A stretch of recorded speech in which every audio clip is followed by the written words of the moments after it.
Libras, I know you've had it hard. I mean, ridiculously hard. And we can't go into all of it right now. But the South Node has left your sign. And so you are now no longer under the gun or stuck in the basically the garbage department. So that's a huge thing. But the sun in Capricorn, first of all, is that you must make your emotional security in life. You can't base your emotional security in life on others, on money in the bank, on marrying the right guy or the right girl. Emotional security comes from you being committed to emotional security, okay? And once you are rock solid on emotional security, then the sun moving into Aquarius begins the upgrade of true love. I know it's hard to believe, not for me because I do readings, but Librans have had a hard time finding true love. I don't know if I know a Libra who has true love. Why? Because the Aquarius energy has allowed you to detach from your inner child, to put your inner child in your heart second. You're abusing the Aquarius energy and pushing away your inner child instead of embracing your inner child. So basically, this week is about what side do you stand on with your inner child? You're going to stand on your mom's side so you and mom get along? Or you're going to stand on your side, even though mom might fight with you? So this is the line between the self-loving Librans and the non-self-loving Librans.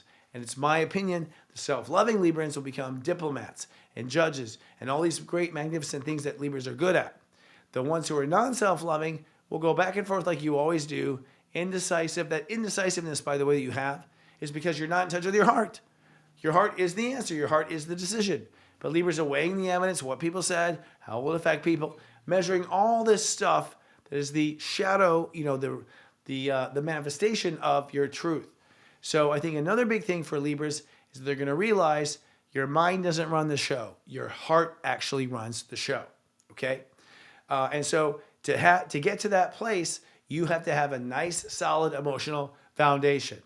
When the sun moves into Aquarius, you now start facing that inner child issue, that self-love issue, that abandonment issue, that thing that your daddy wasn't there and mommy wasn't there.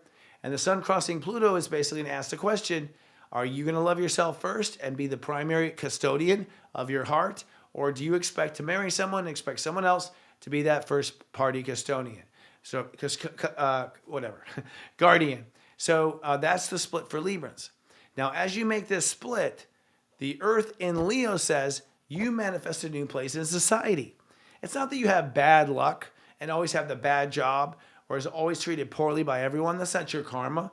Your karma is you didn't love yourself in the first place and put yourself first. And as a result, everyone in the world put you second. They're simply following your lead. So by putting yourself first, you begin to manifest this new reputation, this new place in the world, and perhaps your dreams coming true and people actually buying your film, buying your music, trusting that you're a diplomat.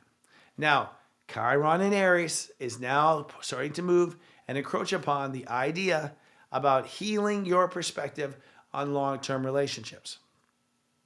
Your approach on marriage and partnership is flawed, according to Chiron. It's based on your feelings of hurt and pain. You're not, Librans allegedly are, I know Librans go for true love and whatnot, but I don't see them choose it very often, okay? Because you're choosing the safe guy or the guy that's not your dad or the woman that is, not your mom or all those types of things, no matter what the gender is. But you've been choosing based on what you don't want to have, I believe, more than you've been choosing on what your heart really wants. You've been inside out backwards with that. And so as you move forward, Chiron is saying it's time to heal all this assumption that you're a horrible partner and you always have bad luck with men. Heal all that stuff. Create the space to draw on the partner you really deserve. And if you love yourself, you will. It's Sirius Joy.